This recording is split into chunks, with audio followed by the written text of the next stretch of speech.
Hello everyone, स्वागत है आप सभी का अपने ओन यूट्यूब चैनल पे जिसका नाम है stay pain free and health and मैं हूं डॉक्टर ज्योति। आज की वीडियो होने वाली काफ़ी ज़्यादा इंटरेस्टिंग बिकॉज आज हम डिस्कस करेंगे अबाउट 2 जूसेस जो आपको अपनी डाइट में शामिल करने हैं जिससे आपकी फर्टिलिटी इंक्रीज़ होने के साथ साथ आप अगर प्रेगनेंसी के लिए ट्राई कर रहे हैं बहुत टाइम से तो इसको अपनी डाइट में शामिल करिए, आप आराम से प्रेगनेंट हो सकते हैं। ठीक है, तो सबसे पहले स्टार्ट करेंगे। अगर आप चैनल पर नए हैं तो सब्सक्राइब कर दीजिए एंड वीडियो को पूरा एंड तक देखना, पसंद आएगा तो लाइक कर देना, जैसे को शेयर करना। ठीक है, सबसे पहले स्टार्ट करते हैं नंबर 1 जूस। नंबर 1 जूस कौन सा? नंबर 1 जूस है आपका पोमेग्रेनेट मीन्स अनार। अनार का जूस क्यों इतना इंपॉर्टेंट है? ठीक है, क्या होता है, देखो अनार को ऐसा कहा गया है फर्टिलिटी एड होता है। ठीक है, फर्टिलिटी आपकी इंक्रीज़ करता है। तो अगर आप पोमेग्रेनेट का जूस अपनी डाइट में शामिल करते हैं तो आप प्रेग्नेंट हो सकते हैं, बहुत जल्दी इसके रिजल्ट्स आते हैं। ठीक है, सबसे पहले बात करेंगे पोमेग्रेनेट में ऐसा क्या होता है। देखिए, पोमेग्रेनेट सबसे पहले फाइटोएस्ट्रोजेंस होते हैं जो आपकी जो भी रिप्रोडक्टिव सिस्टम को लेके जो भी बीमारियाँ होती हैं, जस्ट लाइक अगर आपको फिब्रॉइड हो गया है, अगर आपको कैंसर की जो टेंडेंसी है वो ज़्यादा होती है, जैसे बच्चेदानी का कैंसर हो गया, सर्विक्स का कैंसर हो गया, वेजाइनल इश्यूज़ जितने भी होते हैं, तो उन सब का जो भी है आपका जो इन्फ्लेमेशन है उसको काफ़ी हद तक कंट्रोल करता है। और आपका जो है एस्ट्रोजन फाइटोएस्ट्रोजेंस होने की वजह से आपका जो है इन सब चीज़ों को काफ़ी हद तक कमी मिलती है। तो आपको जो अनार है उसमें ये क्वालिटी होती है कि इसमें फाइटोएस्ट्रोजेंस होते हैं जो आपकी जो लड़ने की क्षमता होती है शरीर की इन सब चीज़ों को लेके, इन सब बीमारियों को लेके वो काफ़ी ज़्यादा इंक्रीज़ हो जाती है। ठीक है, ये तो बात गई आपके फर्स्ट पॉइंट। सेकंड पॉइंट, इसमें फॉलिक एसिड होता है। तो आप सभी को पता है प्रेगनेंसी के लिए फॉलिक एसिड कितना महत्व रखता है।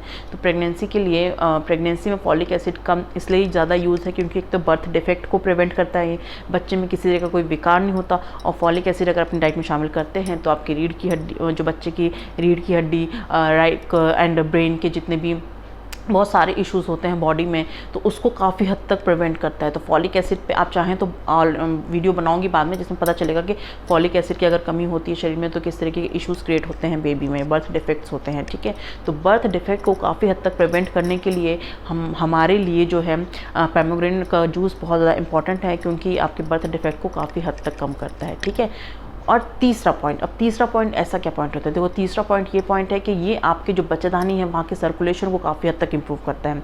वहाँ का जितना भी ब्लड सर्कुलेशन इम्प्रूव करने के साथ साथ आपकी जो बच्चेदानी है उसको एक हेल्दी इन्वायरमेंट प्रोवाइड कराता है इम्प्लांटेशन के लिए। तो आपका जैसे आप सभी को पता है फर्टिलाइजेशन के बाद इम्प्लांटेशन होता है। ठीक है, तो इम्प्लांटेशन को एक हेल्दी इन्वायरमेंट प्रोवाइड कराने के लिए, बच्चेदानी को एक हेल्दी बनाने के लिए, एक उसके एंडोमेट्रियम की थिकनेस ज़्यादा नहीं होने के लिए और काफ़ी हद तक एक अच्छा उसको एटमॉस्फेयर प्रदान करने के लिए एम्ब्रियो को, तो उसमें जो है ये पोमेग्रेनेट काफ़ी ज़्यादा इंपॉर्टेंट है क्योंकि वहाँ का ब्लड सर्कुलेशन इंक्रीज़ कर देता है, प्लस साथ में वहाँ का जितने भी कोई प्रॉब्लम अगर क्रिएट होने वाली होती है रिगार्डिंग टू एंडोमेट्रियम उसको भी काफ़ी हद तक रिजॉल्व करता है क्योंकि इसमें प्रॉपर्टी होती है, एक तो एंटी इन्फ्लेमेटरी प्रॉपर्टी होती है, प्लस इसमें फ्लेवोनॉइड एंड एंटीऑक्सीडेंट्स होते हैं जो आपके अदर इश्यूज़ होते हैं इन्फ्लेमेशन को भी काफ़ी हद तक कम करते हैं, प्लस आपका एक हेल्दी इन्वायरमेंट प्रोवाइड कराते हैं बेबी एम्ब्रियो के इम्प्लांटेशन के लिए। तो अगर आप अनार का जूस लेते हैं तो ये बेबी के इम्प्लांटेशन के लिए काफ़ी ज़्यादा, एम्ब्रियो इम्प्लांटेशन के लिए काफ़ी ज़्यादा हेल्दी होता है इसलिए। ठीक है, तो आपको ये जो पोमेग्रेनेट का जूस है ये आपको अपनी डाइट में तुरंत से तुरंत शामिल कर लीजिए। अगर आप नहीं करते और कर रहे हैं तो बहुत ही अच्छी बात है, और अगर नहीं कर रहे तो तुरंत से तुरंत शामिल कर लीजिए। ठीक है, उसके बाद हम बात करेंगे अबाउट मेल्स। क्या मेल में भी इसका रोल होता है पोमेग्रेनेट का? तो जी हाँ, इसका आंसर है येस। मेल में ये स्पर्म क्वालिटी को भी काफ़ी हद तक इम्प्रूव करता है एंड स्पर्म क्वांटिटी को भी काफ़ी हद तक इम्प्रूव करता है। ठीक है, उसके साथ साथ जो इरेक्टाइल डिसफंक्शंस होते हैं, बहुत सारे males used to get suffer from this problem, तो इरेक्टाइल डिसफंक्शन होने की वजह से आपको ये पोमेग्रेनेट का जूस अपनी डाइट में शामिल करना चाहिए, इससे आपकी ये वाली प्रॉब्लम भी सॉल्व हो सकती है। उसके साथ साथ अगर प्रोस्टेट कैंसर होने की संभावना रहती है तो इसमें जैसे मैंने अभी बताया एंटी इन्फ्लेमेटरी प्रॉपर्टी होती है, तो एंटी इन्फ्लेमेशन जो है आपके जो भी नलियाँ होती, जो भी वेसल्स होते हैं उनको इन्फ्लेमेशन नहीं होने देती और प्रोस्टेट एनलार्जमेंट से काफ़ी हद तक प्रोटेक्ट करती है। तो ये देखिए, मेल के लिए भी इंपॉर्टेंट है प्लस फीमेल के लिए भी इंपॉर्टेंट, दोनों के लिए काफ़ी ज़्यादा इंपॉर्टेंट होता है ये अनार का जूस। ये अनार बहुत ज़्यादा इंपॉर्टेंट है, पोमेग्रेनेट को आपको अपनी डाइट में शामिल ज़रूर से ज़रूर करना चाहिए। तो अब हम बात करेंगे कि कितना शामिल करना है और कितने दिन तक पीना है। देखो, शामिल तो आप करके रखिए because most of the female जिनको एनीमिक होती हैं और ब्लड की कमी होती है तो वो तो ऑब्वियसली अपनी डाइट में ज़रूर से ज़रूर शामिल करें। प्लस अगर आप प्रेगनेंसी के लिए ट्राई करें तो आपको ज़रूर लेना चाहिए। अब लेना कब चाहिए? आप आराम से मॉर्निंग में खाली पेट ले सकते हैं, ठीक है। और उसके साथ साथ आपको ज़्यादा नहीं लेना है, देखो excess of anything is bad. एक ग्लास लीजिए, इतना ग्लास लीजिए, आप आराम से पीजिए एंड मॉर्निंग में आप लीजिए, ज़्यादा खाने के बाद नहीं लेना है और एकदम से बहुत लेट नाइट भी नहीं लेना, आप मॉर्निंग में खाली पेट आराम से ले सकते हैं। अब बात करेंगे those person who are allergic to this pomegranate, तो उनको नहीं लेना है। और साथ ही साथ अगर आप कोई एंटी कोगुलेटरी मेडिसिन ले रहे हैं तो भी आपको नहीं लेना है, जैसे लाइक ब्लड थिनर्स वगैरह ले रहे हैं तो आपको नहीं लेना है। तो ये इन सब प्रॉब्लम्स में क्या ऑब्वियसली ब्लड थिनर करता है, एंटी इन्फ्लेमेटरी प्रॉपर्टी, तो आपकी प्रॉब्लम को बढ़ा सकता है, ठीक है। तो अगर आप कोई एंटी कोगुलेंट वगैरह ले रहे हैं, ब्लड थिनर ले रहे हैं, तो आपको अपनी डाइट में नहीं शामिल करना है, ठीक है। तो ये तो बात हो गई आपके पहले juice, pomegranate juice. Pomegranate juice अगर आपको पसंद नहीं है तो आप कच्चा काट के खाना चाहते हैं, तो आलसी जीव है तो थोड़ा सा जोर तो आएगा ना अनार ऐसे काट के खाने में, तो आप उसका खुद ही करिए, बाहर से लाने की कोई आवश्यकता नहीं है। घर पे ही आप अनार को आराम से थोड़ा तसल्ली से टाइम देखिए, आराम से काटिए, छीलिए एंड आप उसको सलाद में भी यूज़ कर सकते हैं, लस्सी में भी डाल के पी सकते हैं आप। उसकी जितने भी फ्रूट सलाद होते हैं उसमें आराम से लीजिए, ठीक है। दूध में भी ले सकते हैं, ऐसा कोई इशू नहीं होने वाला है, ठीक है। अब हम बात करेंगे सेकेंड जूस। सेकेंड जूस कौन सा होता है? सेकेंड जूस होता है आपका पाइनएप्पल का जूस। तो पाइनएप्पल जूस अगर नहीं खाना चाहते, पीना चाहते हैं तो कोई बात नहीं, आप पाइनएप्पल कोर आपको लेना है। अब बात करेंगे पाइनएप्पल की। देखिए क्यों पाइनएप्पल इतना इंपॉर्टेंट है। देखिए पाइनएप्पल में एक ब्रोमीलिन सब्सटेंस होता है, ये क्या करता है आपके पेट का डाइजेशन बरकरार रखता है, तरीके से अच्छे से अच्छा रखता है, ठीक है। तो इसमें क्या प्रॉपर्टी होती है, ये आपके ऐसा कहा जाता है pineapple plus ovulation is equals to pregnancy. तो पाइनएप्पल को अगर आप उसका कोर लेना है, स्पेशली पूरा नहीं लेना है, आप पाइनएप्पल को 4 भागों में काटिए, देन आप उसका कोर यूज़ करिए, ठीक है।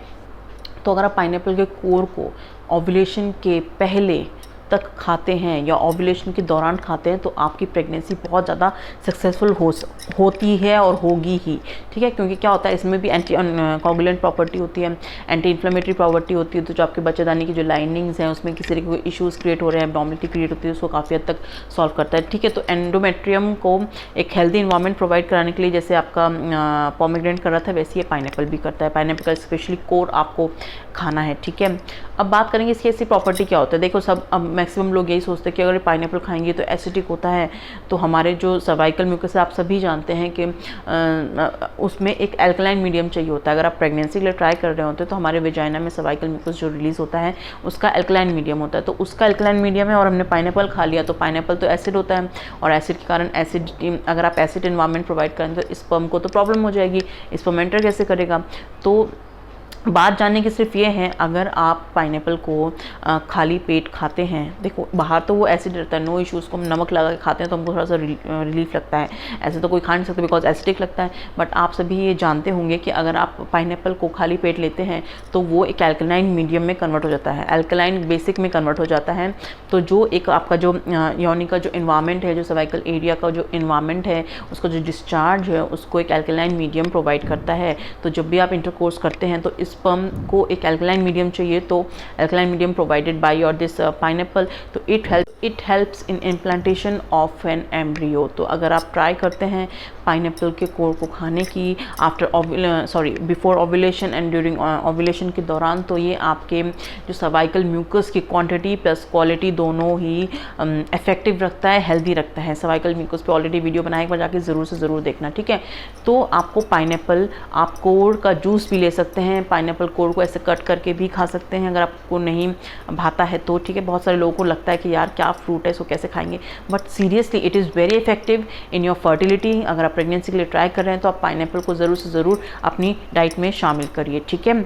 उसके बाद बात करेंगे कब लेना है। पाइनएप्पल को आपको एम्प्टी स्टमक लेना है। एम्प्टी स्टमक लेने से ये आपका एंटी इन्फ्लेमेटरी प्रॉपर्टी होती है, तो आपकी इन्फ्लेमेशन को काफ़ी तक रिड्यूस करता है। अगर आप खाना खाने के बाद खाएंगे तो हो सकता है आपको डाइजेस्टिव एड क्रिएट हो जाए इन योर स्टमक, ठीक है। तो आपको खाली पेट ही लेना है, ठीक है। अब कितने दिन तक लेना है? ओव्यूलेशन के पहले लेना है, मतलब after your menstruation till your ovulation and during ovulation as well. After that आपका इम्प्लांटेशन काफ़ी हद तक सक्सेसफुल हो जाएगा, ठीक है। तो ये दो बेसिकली जो जूसेस हैं about pomegranate and your pineapple, इसको अपनी डाइट में आप ज़रूर से ज़रूर शामिल करिए और प्लस सीड साइकिलिंग भी करिए, देखना आपको रिजल्ट्स काफ़ी ज़्यादा इफेक्टिव मिलने वाले हैं। Those who are trying to get pregnant, अगर उनमें कोई इशू नहीं है तो, ठीक है। जस्ट लाइक बहुत इनलार्ज फिब्रॉइड है या थायराइड का इशू है या कोई भी इशू है, बट फिर भी आप इसको ट्राई कर सकते हैं। ट्राई करने में कोई बुराई नहीं है, बट आपको सिर्फ इन चीज़ों का ध्यान रखना है। आप कोई एंटीकोगुलेंट तो नहीं ले रहे हैं, ब्लड थिनर तो नहीं ले रहे हैं जिसकी वजह से आपकी प्रॉब्लम बढ़ सकती है। ठीक है, तो मेडिकेशंस को ध्यान में रखते हुए आपको इन सब चीज़ों को अप्लाई करना है अपने ऊपर। ठीक है, तो होप ये वीडियो आपके लिए काफ़ी ज़्यादा इन्फॉर्मेटिव लगी होगी। पसंद आई तो लाइक कर देना, जैसे कुछ शेयर करना, प्लीज़ चैनल पर नए हैं तो सब्सक्राइब करना। एंड चाहते हैं किसी और टॉपिक वीडियो बनाओ यार, कमेंट सेक्शन में लिखो ताकि आप तक सारी राइट इन्फॉर्मेशन पहुंचे एंड आपका नाम शाउट आउट होगा इन आवर वीडियो। ठीक है, जल्दी मिलते हैं नेक्स्ट वीडियो में, तब तक अपना ध्यान रखिए, मुस्कुराते रहिए and thank you very much for watching. This is doctor Jyoti here.